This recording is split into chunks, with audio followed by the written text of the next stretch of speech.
Sikia mpendwa, shetani hafanyi kazi bila malengo. Sasa katika kazi zote za shetani kuna malengo makuu mawili. Chochote kile ambacho shetani atakileta kwenye maisha yako, ana malengo haya mawili. Sikiliza.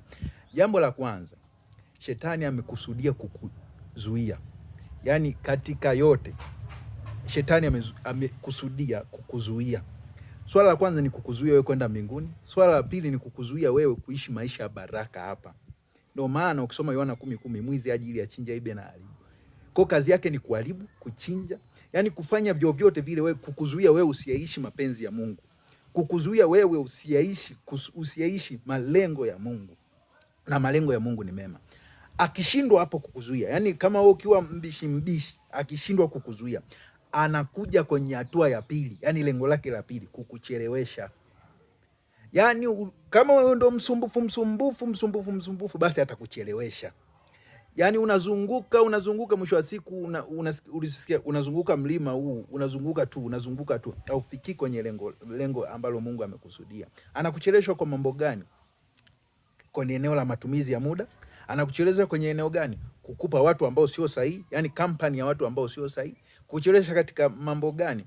Kukupa mtazamo wa dunia kwamba ni bora kuliko mbingu. Ndio maana anasema mtu aliokoka ya kupasa uwe na focus ya Yesu. Tazama yaliyo juu, usitazame yaliyo chini, kwa sababu yaliyo chini ni temporary, but yaliyo juu ni internal. Amen. Kwa hiyo shetani akishindwa kukuzuia, atakuchelewesha kwenye baraka za Mungu, atakuchelewesha kwenye neema za Mungu. Sasa akikuona wewe ni mbabe mwamba katika ulimwengu wa roho, anakuacha. Lakini hakuachi, anakaa pembeni, anasubiria aone kama utadelay. So wito wangu kwako, it doesn't matter what you face, usirudi nyuma. It doesn't matter what challenge you experience in your life, never give up. Pray as much as you can. Read the word of God, soma Biblia, ishi maisha matakatifu. Anasema, ukisoma kitabu cha Ufunuo anasema, linda sana ulichonacho asije mtu akakichukua. Hakikisha unalinda katika consecrate yourself in prayer, live holy life, read the word of God, and I will guarantee your life will be safe. Shetani hatapata nafasi kwenye eneo lolote lile, hata kuzuia, hata kuchelewesha.